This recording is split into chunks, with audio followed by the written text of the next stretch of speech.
Hi everyone. How are you today? Today I'm going to present you about 3 sports. 1. Volleyball. My favorite sport is volleyball. It's great. You play volleyball on a court. You need a ball and a net. There are 2 teams and there are 6 players on each team. They take turns to serve. The players move very fast. They usually hit the ball with their hands or arms. They hit it very hard. They hit the ball over the net. The teams score points when the ball hits the ground on the other team's side of the net. I like volleyball because it's exciting. It's good exercise and it's lots of fun. 2. Football. Football is played on a pitch outside. It is usually grass. There are 11 players in the team. One of the players is the goalkeeper and he or she stands in front of the goalposts. Players have to try to score a goal.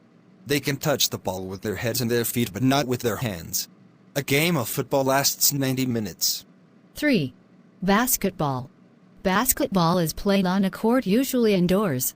It is usually made of wood. There are 5 players in the team. They bounce the ball with their hands. They bounce the ball with hands. They aren't allowed to kick the ball. Players have to try to get the ball through a hoop. A game of basketball lasts 48 minutes. In conclusion, playing sport is so good for your health and it has a lot of fun. Thank you for watching my videos. Please subscribe, like and share to channel Sreyoun in order to get more video. Thank you!